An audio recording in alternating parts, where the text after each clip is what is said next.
Welcome back to the Willadelphia Show, everybody! The 2026 NFL schedule has dropped, and the schedule makers were kind to the Eagles. We'll go through the schedule, highlight the key matchups, and give you my final Eagles record prediction for 2026. After getting completely embarrassed in the second round of the NBA playoffs, the Philadelphia 76ers have parted ways with general manager Daryl Morey. The team also announced that they are retaining head coach Nick Nurse. I think it's a step in the right direction, but more people should be sent packing along with him. And the Phillies are back. The team's recent hot stretch since Don Mattingly took over has some personalities in our cities calling for apologies. I speak for all of Philadelphia when I say, over my dead body. All that and more coming up right here on the Willadelphia Show.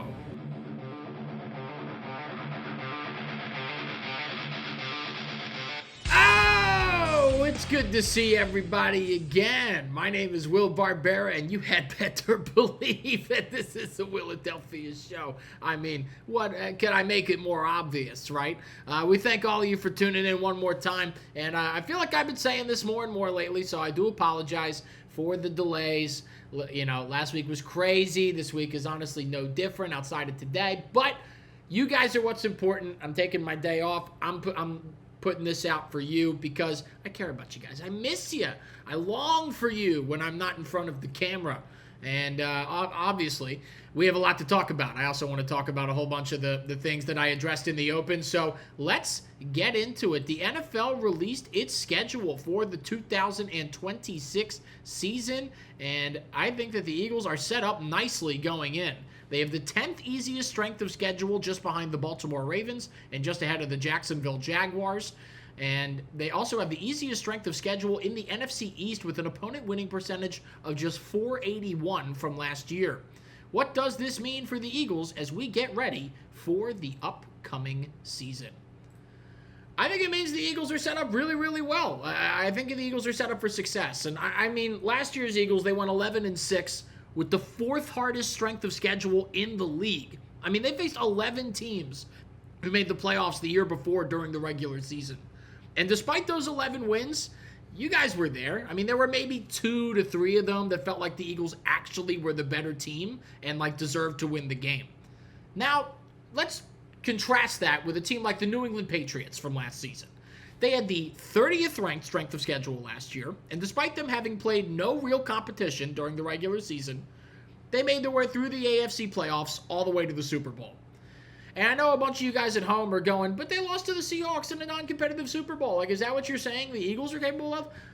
That's not the point. The point isn't the outcome of the game. The point is, how did a team like the New England Patriots, who everyone was so sure was going to get exposed the first time they faced any real competition in the playoffs, make it all the way to the Super Bowl to begin with?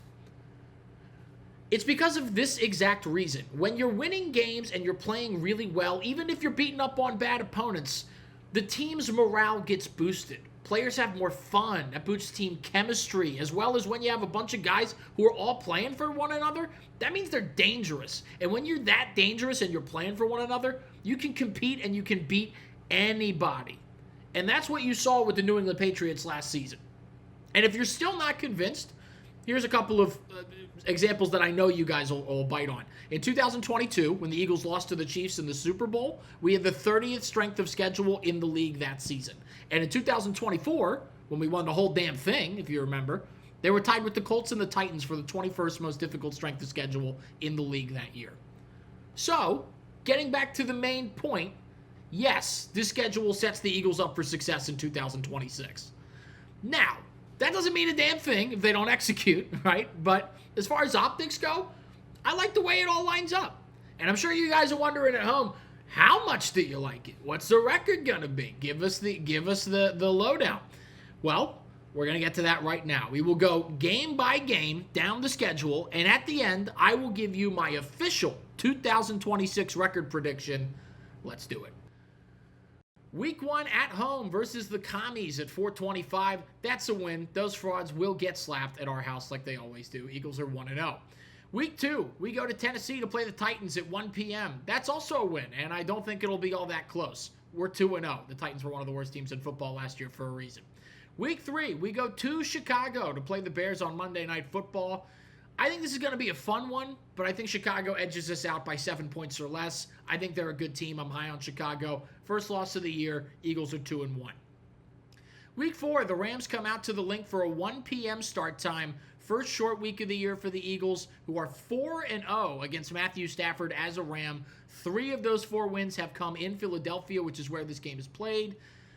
But I don't think that luck can keep up forever. I think the streak ends here. I think the Rams win another close one. Stafford finally gets on the board against the Birds. As a Ram, we're now 2-2. Week 5, we go to London to play Jacksonville at 9:30 in the frickin' morning. The Eagles are 2-0 in international games as a franchise and got a 24-18 win over the Jags in London back in 2018, their first ever international game as a franchise. I think they make it 3-0 here, similar win, and they improved to 3-2 in London. Week 6, the Panthers come to the Link at 1 p.m. I think this is one of those games where the Eagles make a statement. I think they win this game handily, and they just spank Carolina, prove everyone that they're a contender. So we're 4-2. Week 7, Dallas comes to town on Monday Night Football for the second primetime matchup the Birds have this season. I'm being sincere when I tell you that I try to keep bias out of it when I make picks like these. But not when it comes to the stinking rotten Cowboys. Dallas sucks. Birds by a billion. We're 5-2. Week 8, we turned around for another primetime game, this time in Washington on Sunday Night Football. I'm not worried about the Commies, but and don't get me wrong, the Eagles can win this game. They're very capable. But on a short week against a team that always plays us tough at their place, I think the Commies pulled this one out, and we split the season series with them. Eagles are now 5-3, but I think that wakes them up. Week 9, we're back at home against the Giants in our first matchup against John Harbaugh. I think the Giants will be our biggest competition in the division this season. That being said, I think we win this game too. John Harbaugh gets a taste of what the Eagles-Giants rivalry is like in Philly. We're now 6-3. Week 10 bye week. I like this bye week. You never want one that's too early or one that's like the last bye week of the year. Week 10 is right in the middle where you want to be. Eagles are still 6-3. Week 11, the Steelers come to town for a 4:25 matchup. Eagles are going to make a clean sweep of Pittsburgh. You hear me? Flyers sent the Penguins home in the playoffs. Phillies just swept the Pirates on MLB's rivalry weekend, and now the Birds are going to take care of Grandpa Rogers and the Steelers. Hey, old man, double check your discount. Philly is and always will be the best city in Pennsylvania. Birds are 7-3. Week 12, we go to Jerry World for a matchup with the Cowboys at 4:30 on Thanksgiving Day. I can picture it already, watching the Cowboys get bent over while I have my third slice of pumpkin pie. We will have much to be thankful for this Thanksgiving, including the fact that we aren't Cowgirls fans. 8-3, we go to week 13, and we go to the desert to play the Cardinals at 4:05. The Eagles are not going to lose to Jacoby Brissett in 2026, and if they do, I will harm myself and others. We're 9-3. Week 14, the Colts come to the Link for a 1 p.m. game. We all know what happens when Daniel Jones comes to the Link. He falls flat on his face. He's 2-5 in his career against the Birds, and I think he'll be 2-6 after this one. Eagles are 10-3. Week 14, the reigning champion Seattle Seahawks come to town for another 1 p.m. start time. I think the Eagles will play the champs hard, but the Seahawks will start to pull away in the fourth quarter. I think they're just a more complete team on paper right now than the Eagles are. Eagles lose, but it's a fun one, and then we're now 10-4. Week 16, the Texans come to town on Amazon Prime's Thursday Night Football. I think this will be a low-scoring game with a lot of turnovers being produced by 2 of the league's top defenses. Birds get back in the win column, but I think it's one of those sloppy wins. They improve to 11-4. Week 17, we go to the Bay to take on the 49ers in a rematch of last year's NFC wildcard playoff matchup. I think the Eagles will play this like it's a revenge game and come out on top in the end with a convincing win. And listen, even though Deebo Samuel doesn't play in San Francisco anymore, he'll always be the reason I dislike the 49ers. I'll always root against the 49ers because of him. No one likes the 49ers. The Eagles are 12-4.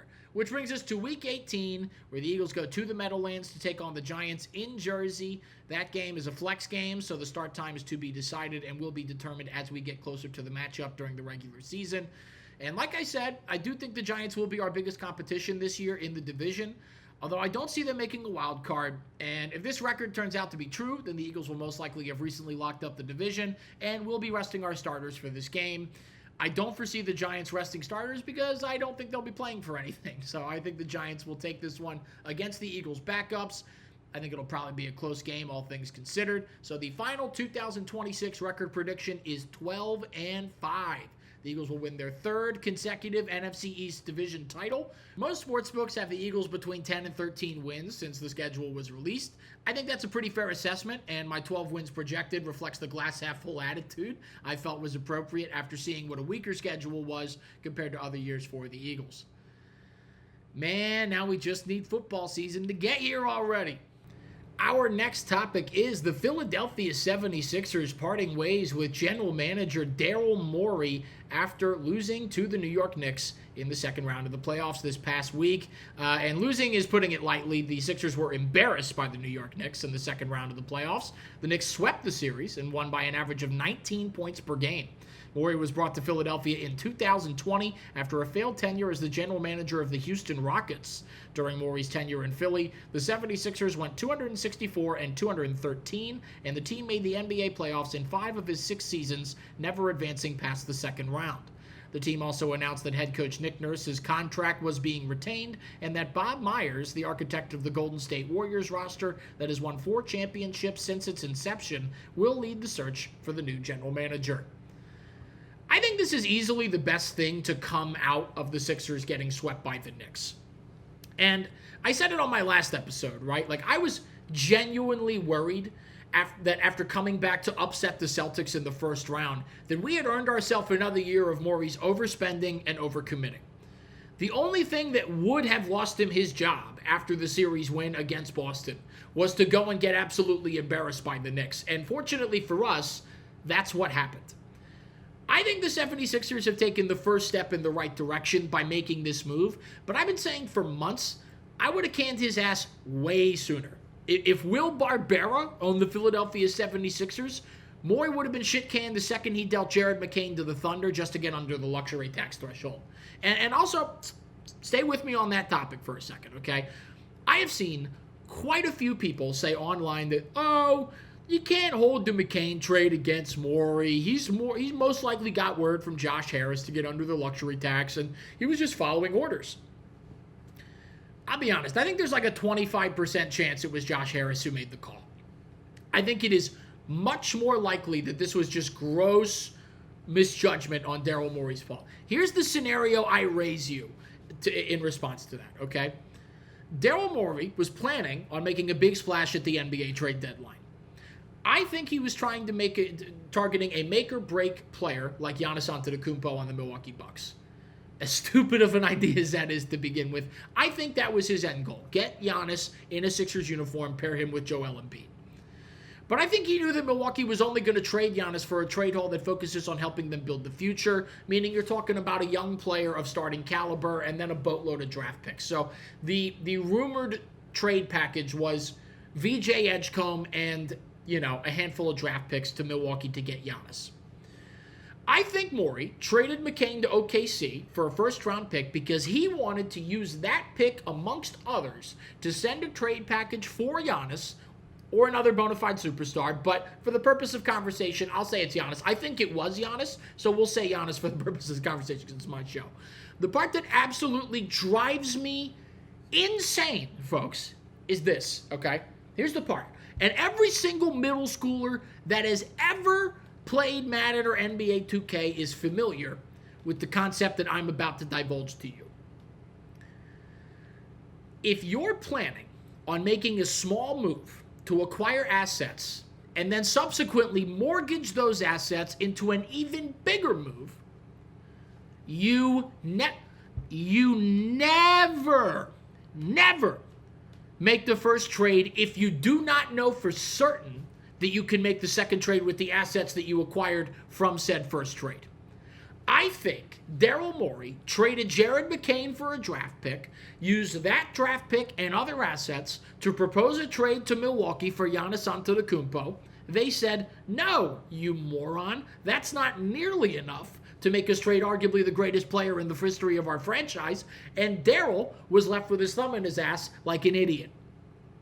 And now Jared McCain is averaging 24 points a game for the odds-on favorite to win the NBA title, and the 76ers are at home on the couch, but at least we're under the luxury tax threshold. Morey should have been fired the second we left the trade deadline empty-handed. And some of you might be saying to yourselves, do you really think Morey's that stupid? Yup. Yes, I do. Have you not been paying attention the past 6 years? He's absolutely that stupid. Either he's that stupid, or Josh Harris is stupid enough to demand Morey get under the luxury tax, knowing that it will hurt the team and cause the fan base to push for him to sell the franchise. I'm not saying both options are great. Neither is great.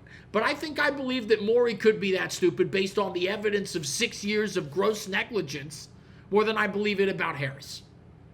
And even though he's one of the worst owners in sports, I think Harris bringing in Bob Myers to man the search for a replacement was a great move. So I think that's in contention for the best move he's made as owner of the Philadelphia 76ers.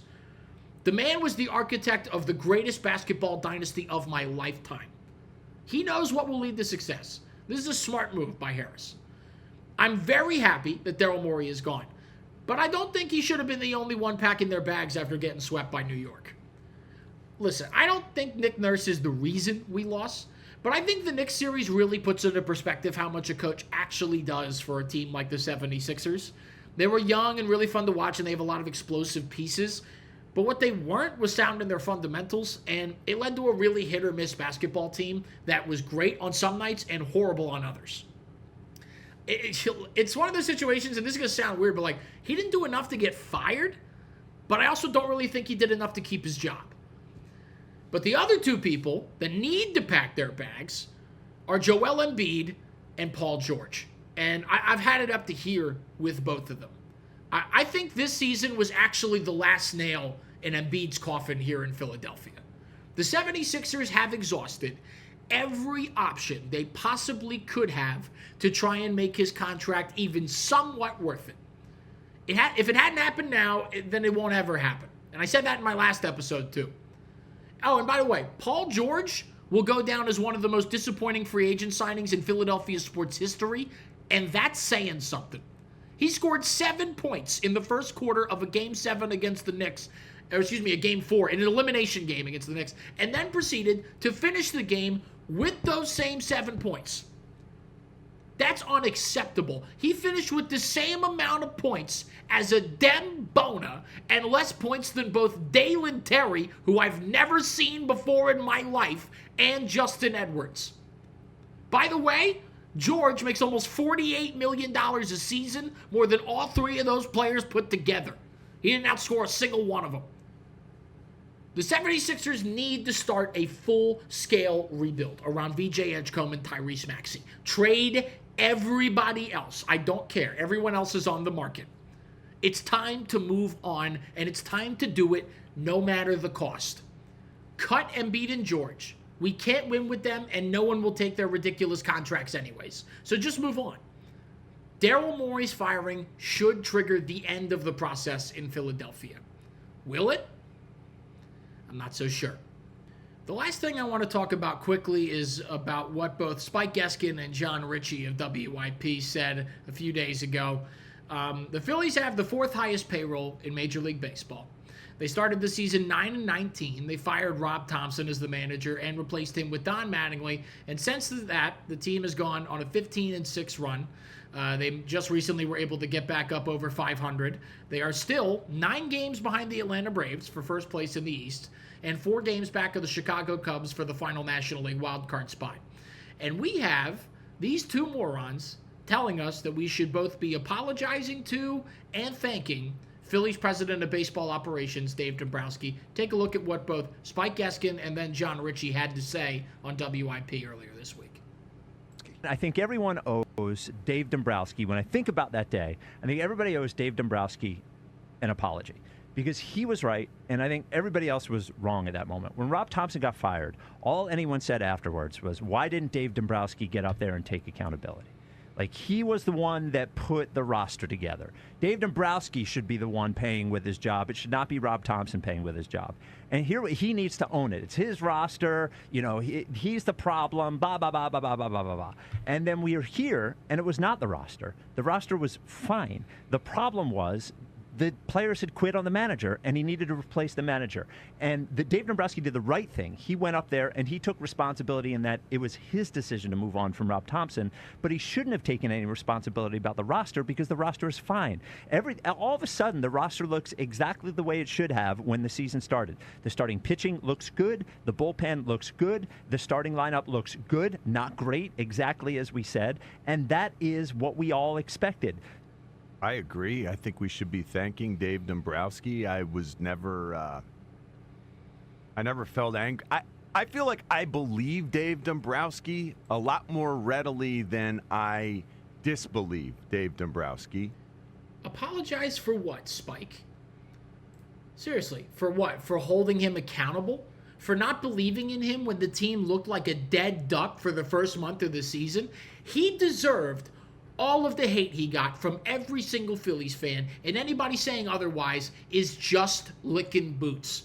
After 3 straight years of the team proving that they weren't good enough to win, he ran it back with the same roster, and when it bit us in the ass, we're supposed to just be okay with it because it was early? No. Anything less than a World Series contender for this type of money is embarrassing and deserves criticism.